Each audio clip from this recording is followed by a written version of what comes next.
morning sun shimmered across the lake like molten gold. My lake. My grandfather had bought this land decades ago, and it had been in our family ever since. I dove in, feeling the cool water close over me, the world muffling into stillness. When I surfaced, the last person I wanted to see was standing on the dock. Karen Whitmore, HOA president, clipboard clutched like a weapon.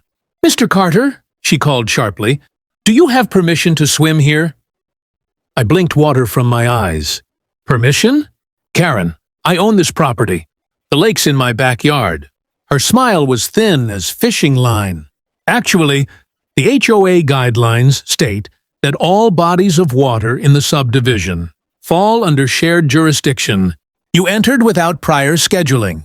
That's a $1,000 fine." I laughed, thinking she was joking. She wasn't. That afternoon, an official notice arrived, complete with a stamped envelope for payment. The anger started as a slow burn, but quickly became a wildfire. This wasn't just about a fine. Karen had been making my life miserable for months. Lawn inspections, mailbox measurements, even a warning for having too many holiday lights. But now she'd crossed into my family's legacy. I decided to fight back. I pored over the HOA bylaws late into the night, pages spread across my dining table. That's when I spotted it. The HOA board had the power to raise community fees for administrative costs, but only with unanimous board approval. Karen's biggest weakness? She'd stacked the board with her friends, who didn't know what I knew.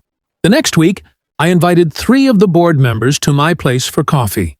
We sat on the porch overlooking the lake while I casually mentioned the HOA's growing maintenance expenses, mostly from Karen's pet projects. I slid across photocopies of her spending reports, a $2,300 landscaping bill for her own yard, a $1,100 security camera facing her driveway, all paid from HOA funds. Their faces changed. One leaned forward. "She used our money for this?" I nodded slowly. "And we can vote to offset those expenses by increasing fees." They didn't like Karen much to begin with. By the time they left, I knew I had them. At the next board meeting, I walked in early, file in hand. Karen was already there, sipping tea like a queen awaiting her subjects. She didn't yet know she was about to lose the crown. "Meeting to order," she chirped. I leaned back in my chair, smiling. "Actually, Karen, I think you'll want to hear our new proposal first." Karen's pen froze above her notepad. "Proposal?" she repeated, her tone clipped. I opened my folder and slid a stack of papers across the polished oak table. Detailed expense reports from the last 12 months. Highlighted are charges that, as far as I can tell, don't benefit the community as a whole. She glanced down, her jaw tightening. The other board members leaned in, murmuring to one another as they scanned the pages. "Is this some kind of stunt?" Karen snapped. "No," I said calmly. "It's a motion to adjust the HOA budget to account for these irregularities. According to Section 8, Clause 3 of the bylaws, we're authorized to increase community fees to cover excessive administrative costs. In this case, $5,000 should do it." Her eyes widened. $5,000! That's outrageous! "Outrageous," one of the board members echoed, "is using HOA funds for personal lawn care." Another member, a retired teacher named Linda, spoke up. "I second the motion." Karen's gaze darted from face to face, searching for an ally. The same people she'd controlled for years now sat stiff-backed, their expressions cool. The motion passed, unanimously. It was poetic. The increase wouldn't touch me. My property's status as an original deed holder exempted me from HOA fees entirely. But every other member, including Karen, was now on the hook for an extra $5,000. After the meeting, she cornered me in the parking lot. "You think you've won, Carter?" she hissed. I met her glare with a steady smile. "No, Karen, I just made the rules work the way you taught me." Over the next month, the shift in the neighborhood was impossible to miss. Her once loyal allies now avoided her, muttering about unnecessary expenses and poor leadership.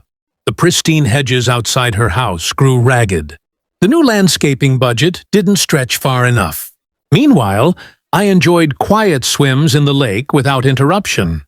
The water felt even better now, like justice in liquid form. One evening, as the sun set and painted the sky in streaks of orange and violet, I spotted Karen on her porch. For the first time in months, she didn't have her clipboard. She sat slumped in a wicker chair, watching me swim. Our eyes met across the water. No words were exchanged. None were needed. She knew. The fine she'd slapped on me was still framed above my desk, not as a reminder of what she did, but of the day I learned just how much power you have when you stop playing defense. In the end, I didn't need to fight her at every turn. I just needed to make sure she paid for every inch she tried to take. And she did, 5,000 times over. If you loved seeing Karen get a taste of her own medicine, hit that subscribe button for more real-life revenge stories. Don't forget to like this video and drop a comment telling me what you would have done if you were in my shoes.